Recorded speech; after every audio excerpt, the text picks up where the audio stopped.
Hi guys! Good evening. So ayan guys, nandito tayo sa garden ngayon. Yan, kahit gabi na ay umiikot-ikot ako kasi tumitingin ako guys, baka may uod, ganyan. So kapag gabi kasi lumalabas yung mga uod sa ating mga halaman. So yun yung time na kumakain talaga sila. Kaya naman kapag kinaumagahan, mapapansin natin yung mga halaman natin na may mga kinainan na kasi gabi po yan sila kumakain. Ayan. So, eto, nandito ko sa ating mga cactus. Ayan. Ating mga variegated Gymnocalycium. Tapos eto, tinitingnan-tingnan ko din. So, okay naman sila guys. Ayan. So, yan yung mga nag-close na flower ng ating mga Astrophytum. Ayan. So, pangalawang open na nila yun guys. And, super happy ako kasi yung mga natin guys ay talagang lumalaki na. Ayan. Ito yung na-save ko na variegated Mirio ko na guys. Oh, narat yan guys. So, ayan. Narat yung niya, yung pinakapuno niya. So, ginawa ko guys, pinutol ko, in-air-dry ko. And, ayan siya. So, hindi ko alam kung may ugat na yan guys. Pero, ayan, dinidilig-dilig ko lang yan siya palagi. Ayan. So, okay naman siya. Tapos, yan yung iba nating mga Mirio guys. Ito nakakatawa kasi ito yung mga Mirio na nabili ko kay Ma'am Jennifer Bugsit before. Maliliit lang talaga yan sila guys. Yan. Ngayon, lumalaki na po sila. Yan. Yan na yung mga improvement nila guys simula nung mabili natin. Ayan. Kapag lumalaki sila guys, tumataba yung mga hibla ng ribs nila. So, meron tayo ditong 4 ribs. Yan ito. 4 na ribs lang pala ito guys. Oh. Yan, kasi karamihan natin dito sa ating mga Mirio ay 5. Yan. Meron silang mga 5 ribs. Ayan o, diba mga 5 sila? Yan. So, karamihan sila sa kanila guys, 5. So, dito, isa lang yung meron tayong 4 ribs. So, meron pa nga yan guys, 3 ribs. Pero na yun, rare na. Ayan. So, ayan sila guys. Okay naman sila. Yun yung ating mga melo. So, kanina, diniligan ko sila. Bali, spray lang yung ginamit ko guys. Hindi as in yung dilig na talagang masok sila.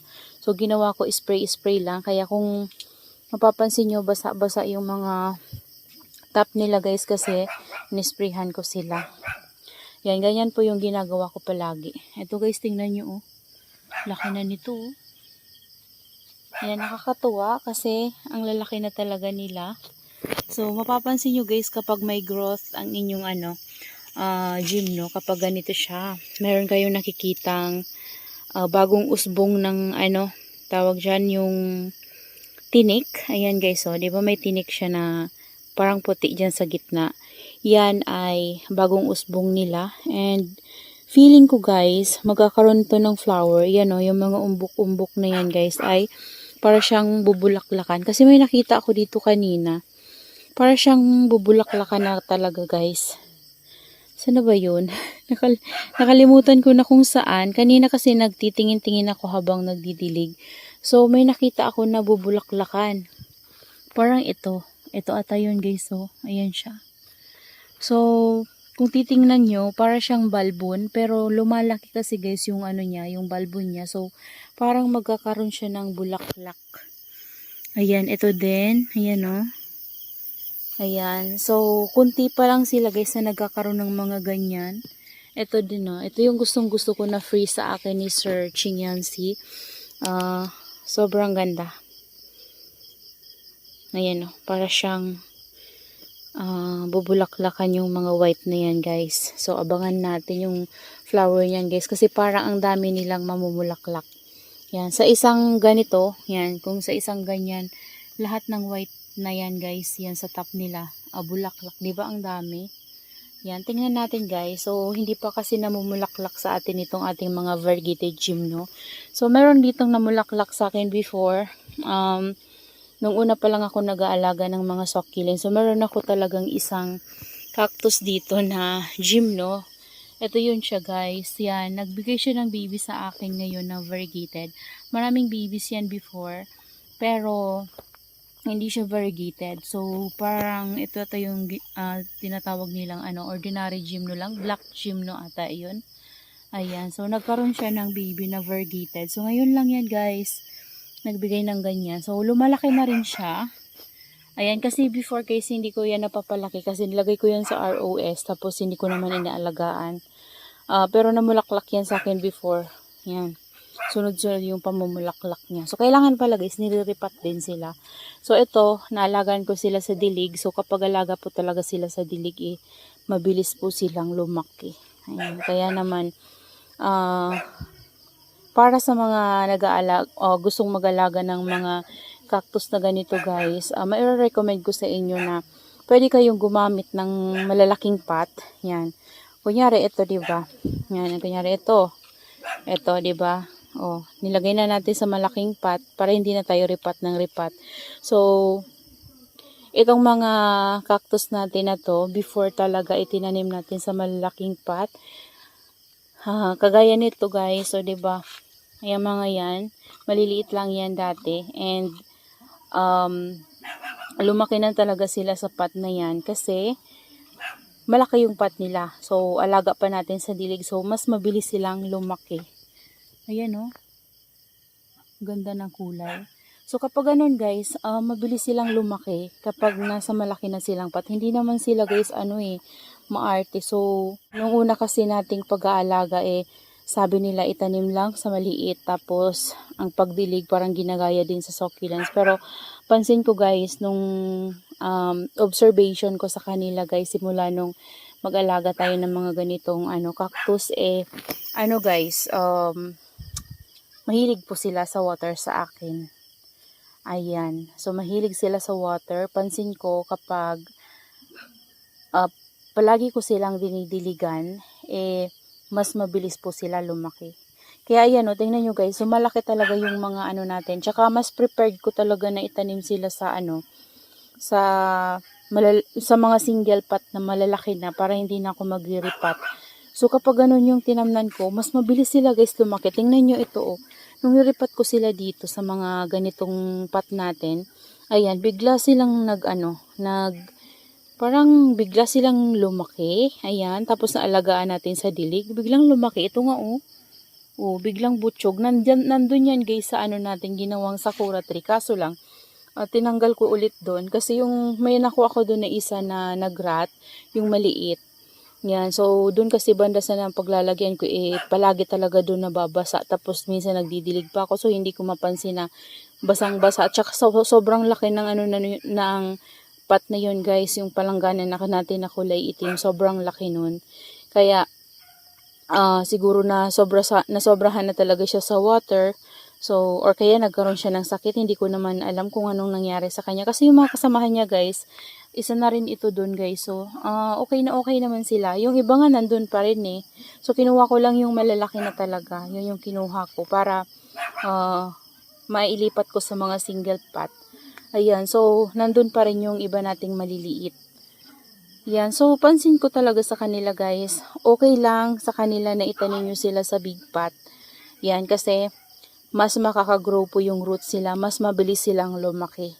Yan, kahit naman guys, pagkatanim nyo sa kanila, kunyari, pagkabili nyo, yan, sa mga hindi pa marunong, sa mga beginners na nanonood sa atin guys, kahit na pagkabili nyo pa lang po nito, after unboxing, di ba yan guys, uprooted.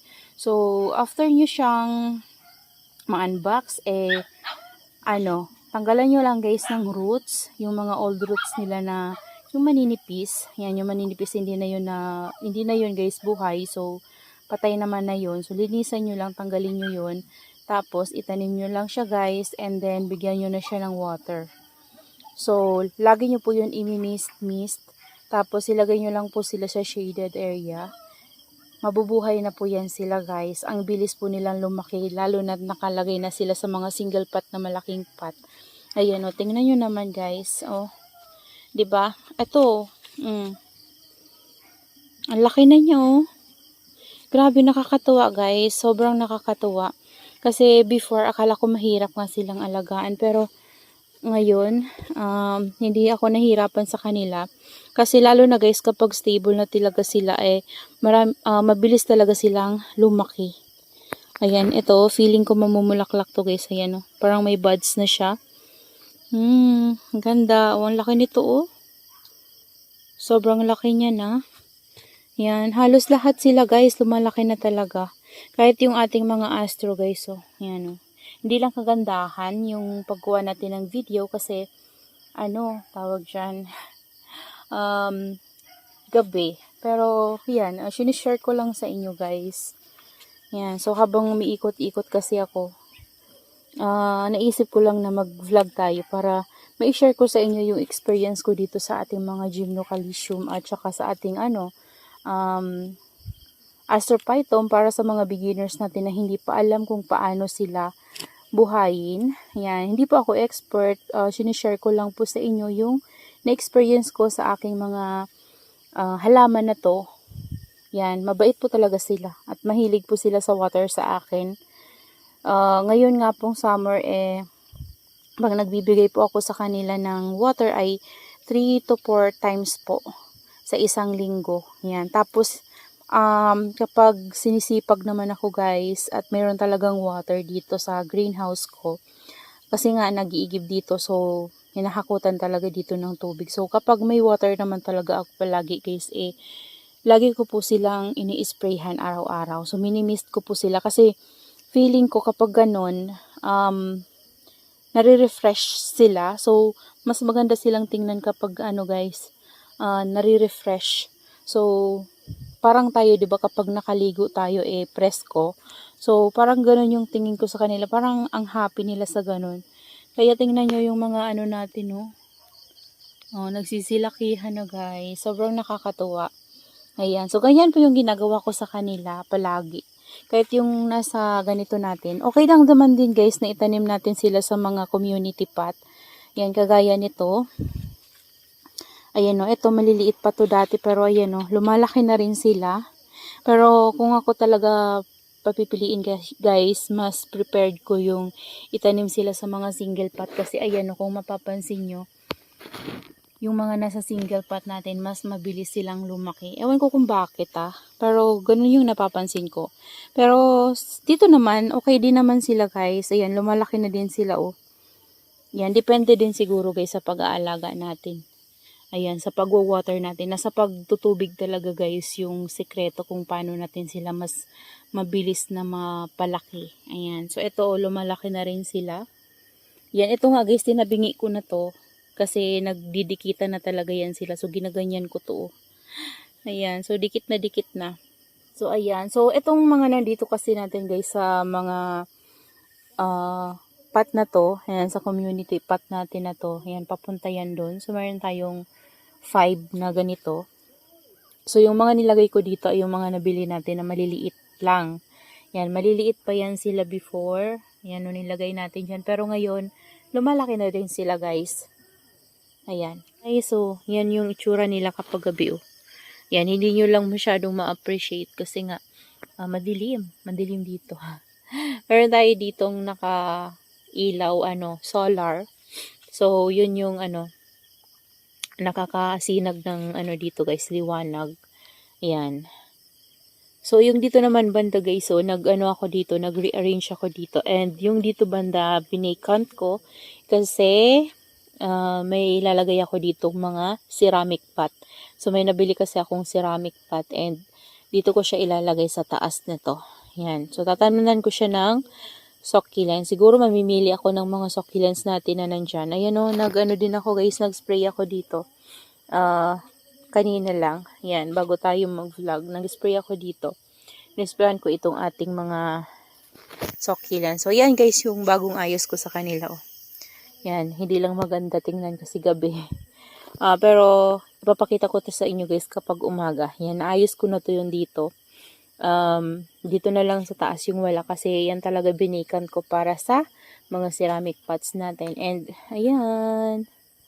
So, ayan sila guys. O, basa sila. Lahat sila basa. Ayan. So that's all for today's video, guys. And I hope you enjoy watching. And see you on my next vlog. Happy gardening, everyone. Bye-bye. Pasensya na guys, sinisipon ako. Ayan.